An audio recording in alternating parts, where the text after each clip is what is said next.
Isang mapagpalang umaga sa inyo, brothers and sisters. Muli si Brother Chito na maghatid sa inyo ng mabuting balita ng Panginoong Yesus, ang mabuting balita ng kaligtasan. Purihin natin ang Diyos, purihin natin ang Panginoong Yesus. So ang ihahatid ko po sa inyo na mabuting balita sa bidyong ito ay hanguin po natin sa aklat ng Juan, chapter 8, verse 31 hanggang 38.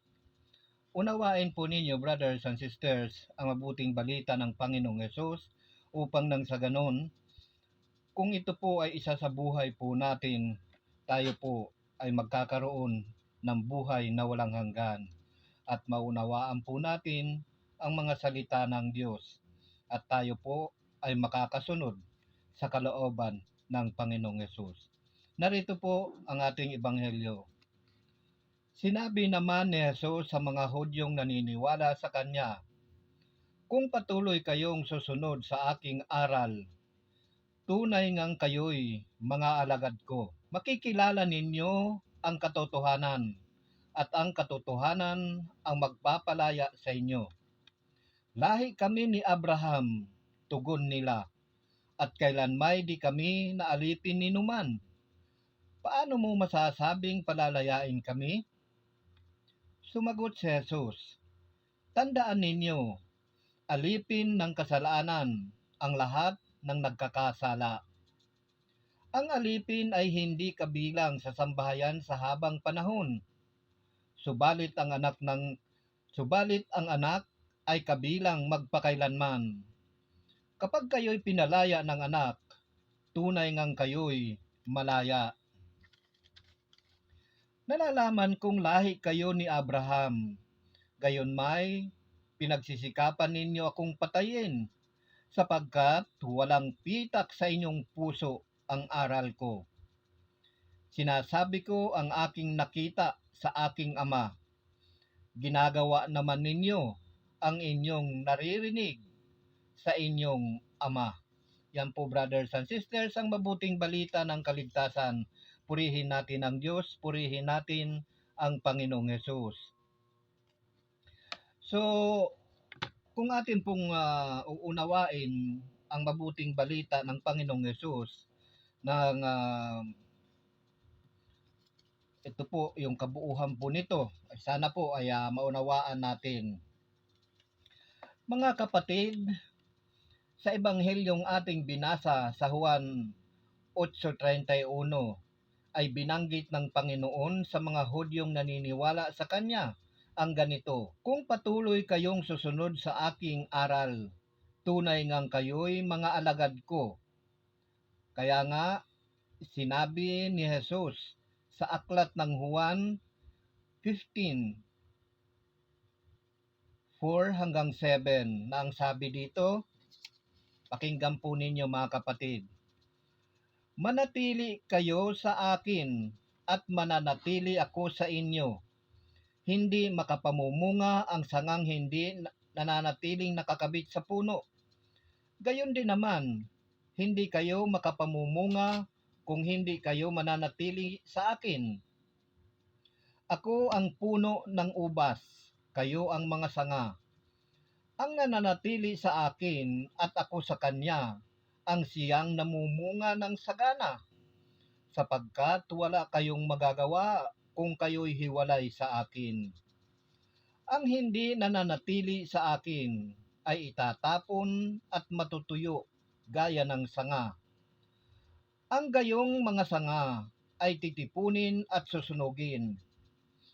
Kung nananatili kayo sa akin at nananatili sa inyo ang mga salita ko, hingiin ninyo ang inyong maibigan at ipagkakaloob sa inyo. Ayan po, brothers and sisters. So kung mananatili po tayo na sumusunod sa mga utos ng Panginoon, anuman ang hingiin po natin ay ipagkakaloob sa atin. Sapagkat ang sabi nga dito, sa 7, ang sabi dito, "Kung nananatili kayo sa akin at nananatili sa inyo ang mga salita ko, hingiin ninyo ang inyong maibigan at ipagkakaloob sa inyo."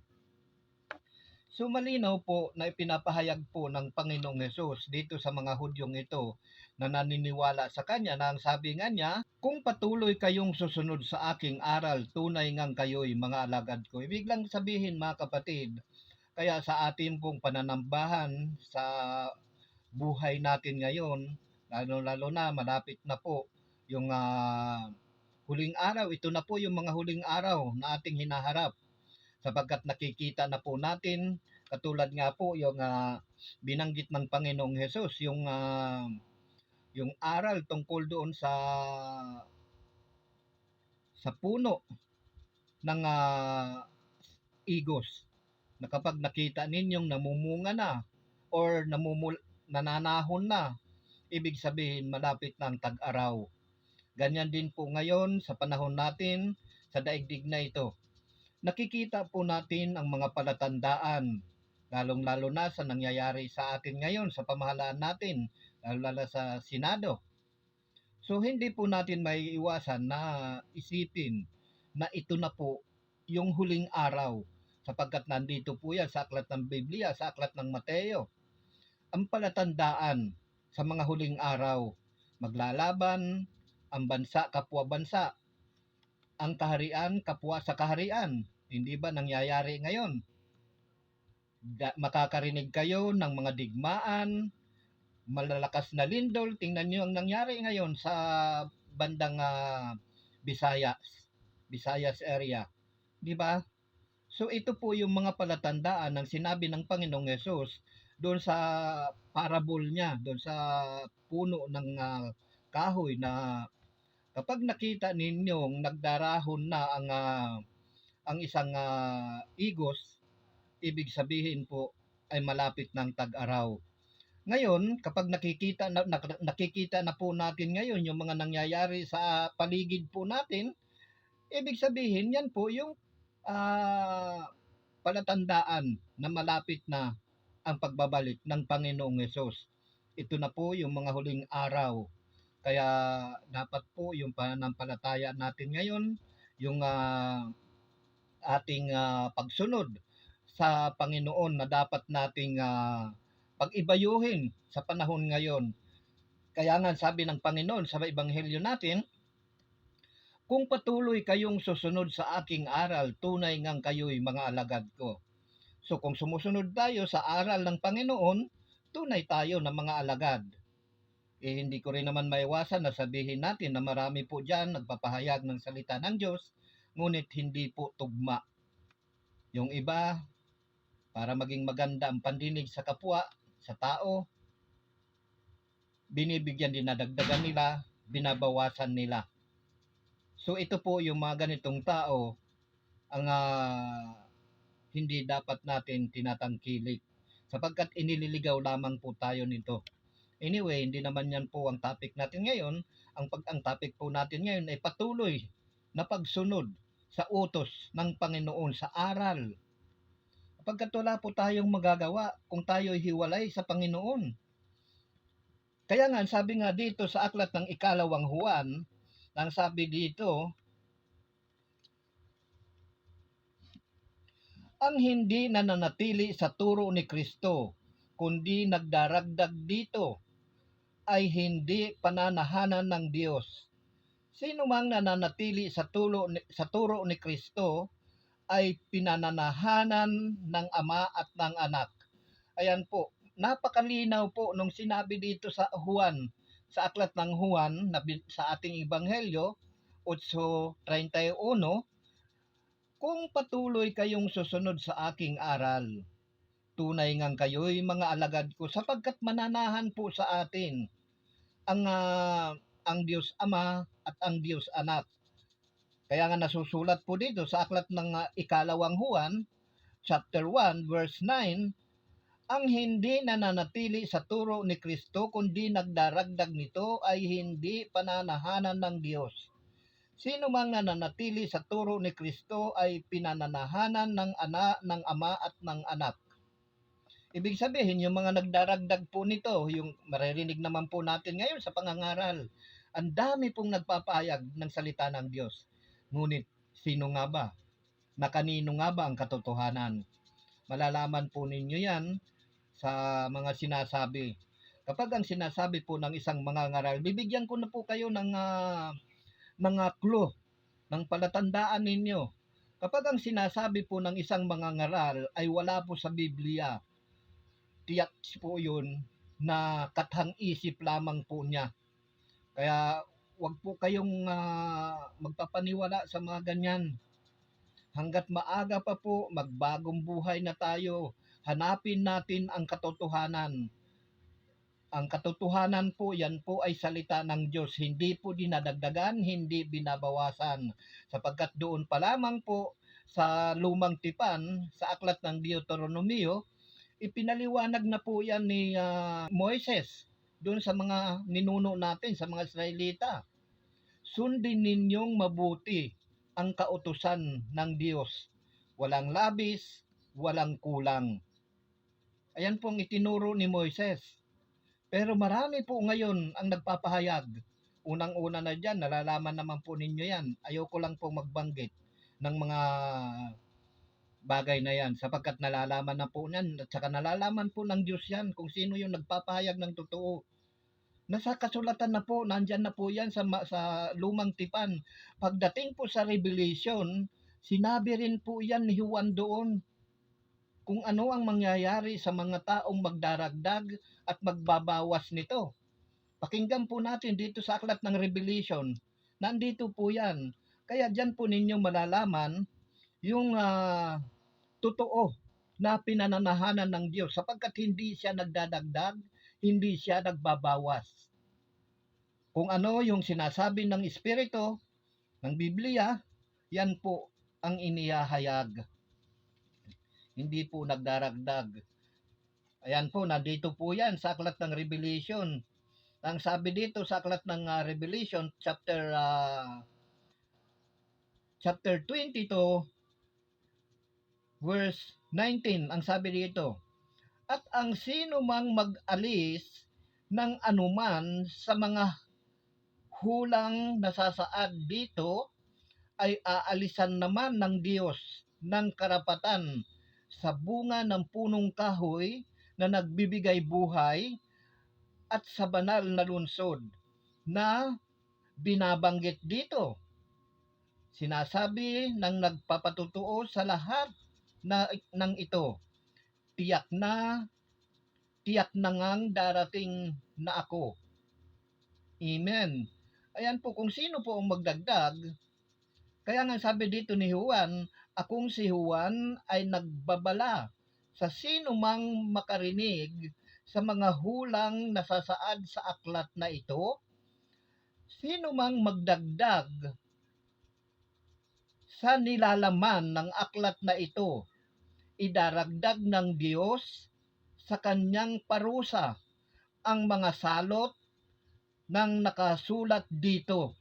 Ayan po, kung ano po ang nakasulat po dito sa banal na kasulatan, kapag tayo po ay nagdagdag ng salita ng Diyos na hindi naman salita ng Diyos, anuman ang salot na nakalagay sa Bibliang ito ay idadagdag po sa atin sa pamumuhay natin. Kaya tingnan mo, walang umasinso sa atin na di ba? Kasi yan po yung nangyayari sa atin. At kung anuman yung babawasin natin sa salita dito, sa Bible na ito, sa Bibliang ito, sa salita ng Panginoon, babawasan din po tayo ng karapatan na makapasok doon sa bagong lupa, bagong langit, bagong Jerusalem, sa lungsod. At yung pagkain ng bungang kahoy na nagbibigay buhay. Kaya mag-ingat po tayo. Ito po yung ebanghelyo natin, ito po ay paalala po sa atin sa panahon natin ngayon na mag-ingat po tayo sa pinapakinggan natin. Ayan po ang lagi kong sinasabi sa inyo. Huwag po kayong maniniwala sa matatamis na pananalita na wala naman sa Biblia. Bagkus, sundin po ninyo kung biblical yung ipinangangaral. Kapag biblical po, sabihin nyo sa akin at doon din ako papanig. Pero hanggat hindi ko po naririnig yung pananalitang biblical, wala po. Iniligtas ko po ang sarili ko. Hindi ko papahamak. Sapagkat yan ang nais ng Diyos. Na iligtas natin ang sarili natin sa pamagitan ng pagsunod sa aral ni Kristo, hindi sa aral ng tao. Wala po tayong mapapala doon kung aral ng tao ang pakikinggan natin. Matatamis lang po magsalita sapagkat nasusulat po yan dito sa aklat ng sa banal na aklat eh. Gagamitan kayo ng matatamis na pananalita para linlangin kayo. Kaya paalala po mga kapatid. Kaya nga sabi nga dito eh,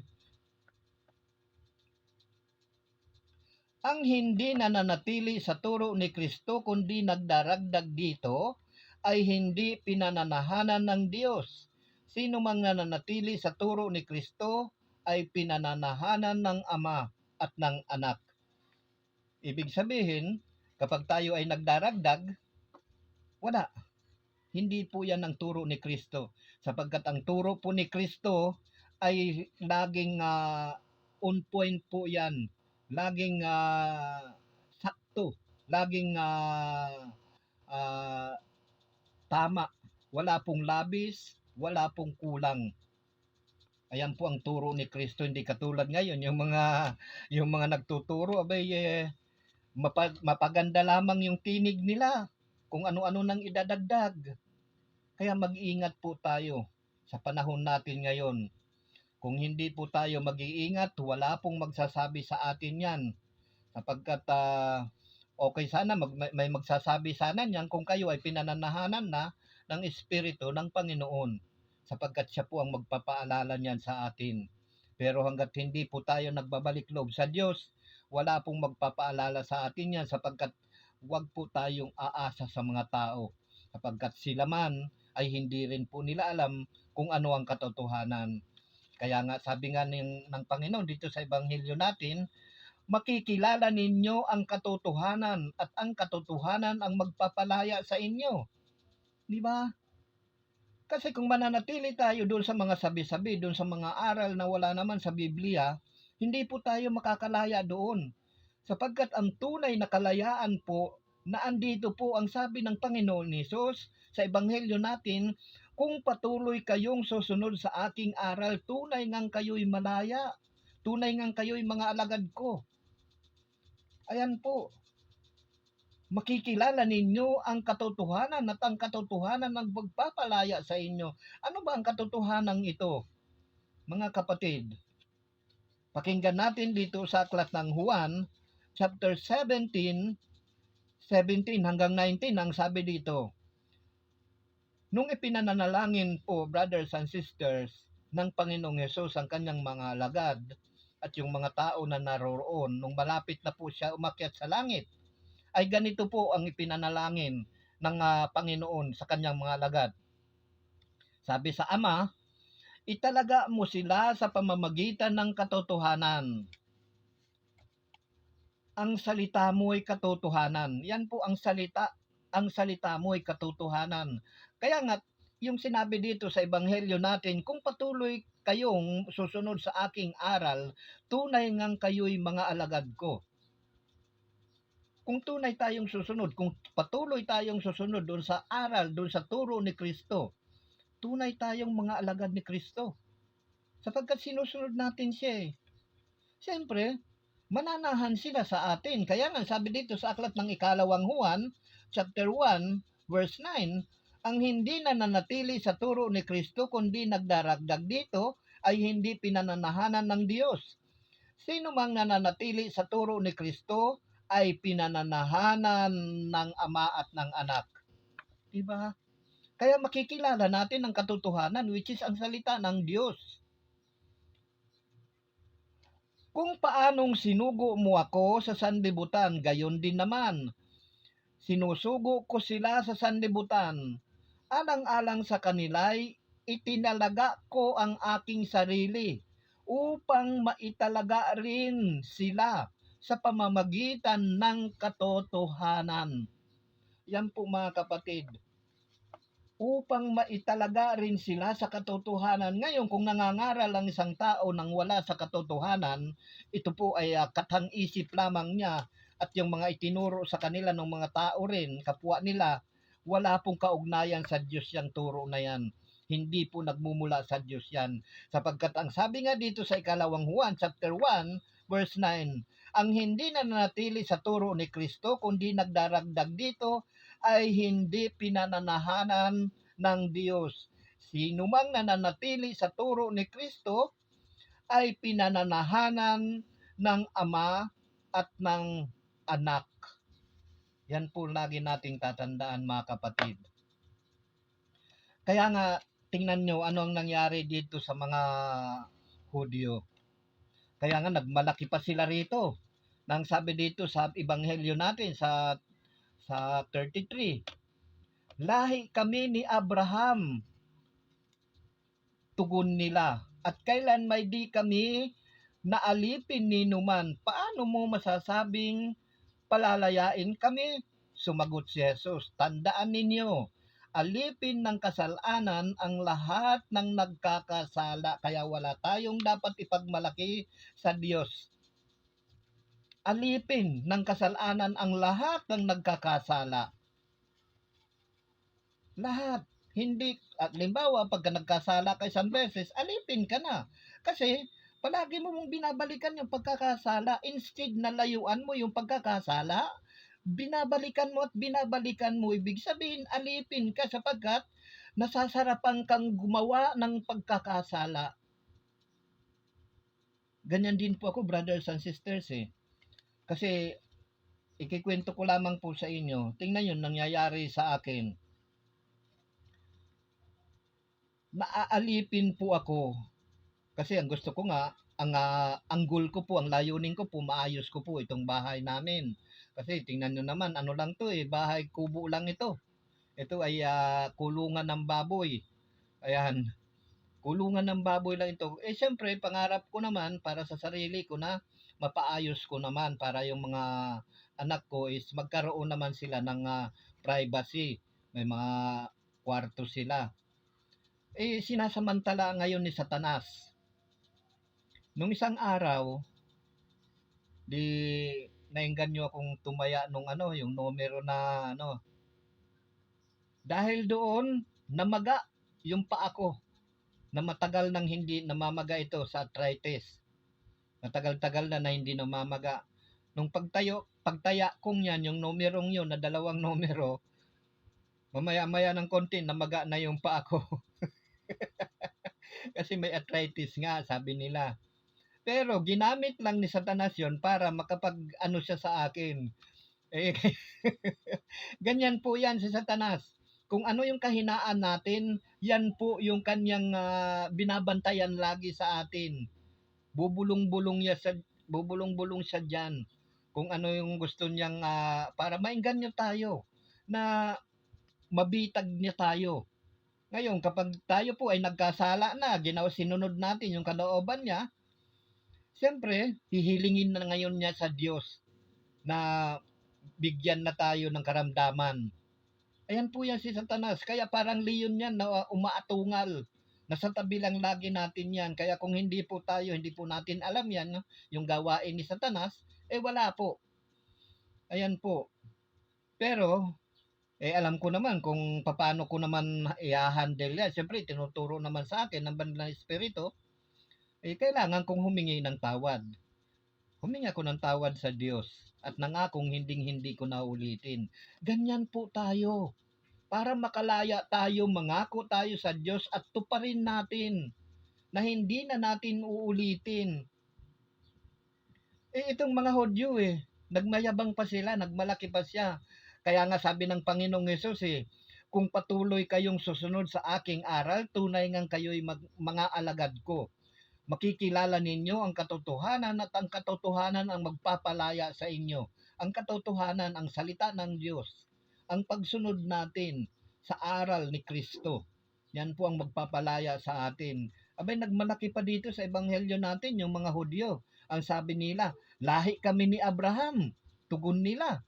At kailan may di kami naalipin ni numan. Paano mo masasabing palalayain kami? Sumagot si Jesus, tandaan ninyo, alipin ng kasalanan ang lahat ng nagkakasala. Alipin ng kasalanan.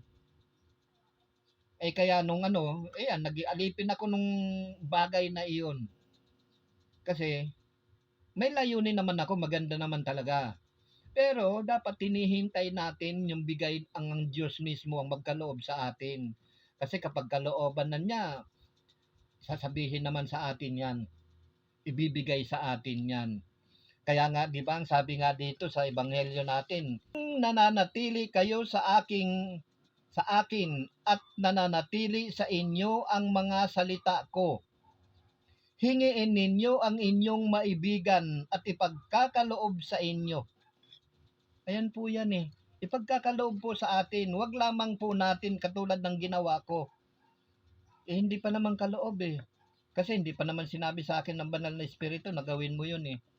Dahil lang sa paghahangad ko na mapaayos ko ang tahanang ito, gumawa ako ng hakbang na alam ko naman na ikapapahamak ko. Pero humingi ako ng tawad sa Diyos. Kaya tingnan mo, kagabi kaagad nawala. Hindi pa natatapos ang araw, nawala na yung pamamaga ng paa ko. Kaya nung pagdating nung gabi, pagdating ng misis ko galing doon sa tindahan, sabi niya, ayos na, magaling na. Ganyan po ang Diyos. Kapag sincere po yung pagsisisi natin at atin na nagawa na kasalanan, madali po ang Diyos magpatawad. Maliban lamang kung mabigat talaga yung nagawa nating kasalanan. Talagang mahirap din, hindi basta-basta maalis yung karamdaman. Pero kapag hindi naman ganong mabigat, napakabilis magpatawad ng Diyos. Ganyan po ang kalooban ng Panginoon. Kaya dapat sumunod tayo sa kanyang mga aral, sa kanyang kalooban. Ayan. So, yan lamang po, brothers and sisters. Sana po ay magdulot ng panibagong buhay sa inyo yung aral na ito na ating tinunghayan upang maligtas po tayo at magkaroon po tayo ng buhay na walang hanggan. Lagi po nating tatandaan, mag-ingat po tayo sa mga nangangaral ngayon. Noon pa naman po ay sinasabi na po ng Panginoong Hesus yan na mag-ingat tayo sapagkat marami ang paririto sa aking pangalan. Actually, nandito nga po yan sa aklat ng Mateo, sa Lucas, meron po yan. Kaya tingnan mo na ano na yung mga huling araw ngayon. Hanggang sa muli, brothers and sisters, God bless you all. Thank you, Lord. Thank you, Jesus.